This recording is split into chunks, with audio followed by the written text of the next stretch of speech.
Hej, jeg er Christian Hansen fra Gorenia Skandinavien, og vil prøve at vise lidt rundt på, hvad der er nyheder her på Gorenias stand i Berlin her i 2009. Der hvor vi egentlig starter lidt, det er det her iPod køleskab, som kommer på markedet her, når vi snakker 2-3 uger på uge, det vil sige omkring 1. oktober. Og det der er lidt specielt ved det er egentlig en almindelig dockingstation for en iPod, så man kan tage den af og sætte ned her en iPhone eller en iPod. Den kan spille musik. Der er tilslutning til ekstra højtaler på bagsiden, men det der gør den egentlig lidt helt specielt, det er det specielle lille logo her, hvor man kunne Gorenia-logo her, hvor vi har lavet en lille applikation til iPod eller andre, det kan være MP3-afspillere og sådan, hvor man kan betjene sine produkter gennem den.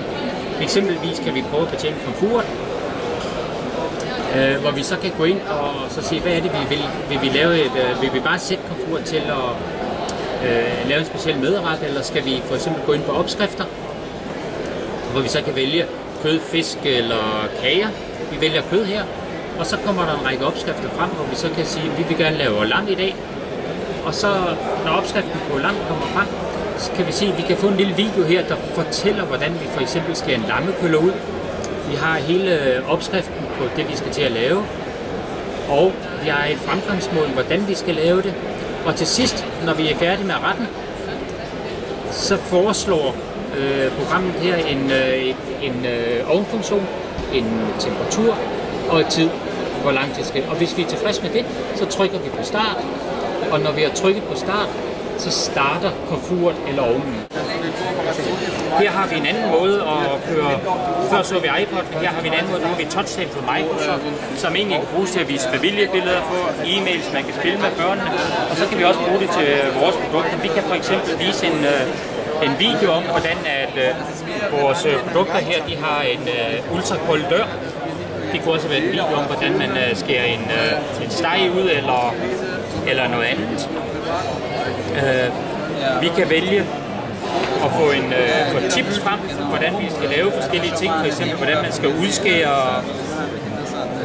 Det kunne være for eksempel en tomattesten, hvordan man finder ud af, om en tomat er moden. Gør vi her. Vi kunne vælge en opskrift, hvis det var det. Kød for eksempel. Så kommer opskrifterne frem. Vi kan tage en af de her opskrifter her og kigge lidt på. Vi kan gøre den større og mindre. Vi kan se, hvordan den tilberedes.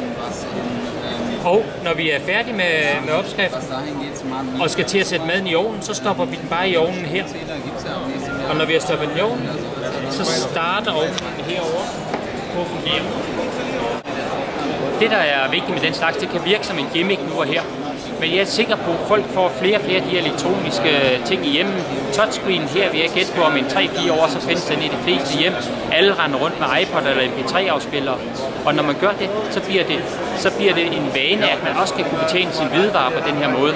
Det bliver helt naturlig del af det hele, selvom vi kan synes, det er lidt mærkeligt i dag, at skal betjene sin ovn fra en iPod eller fra en touchscreen. Så bliver det en helt naturlig del af dagligdagen.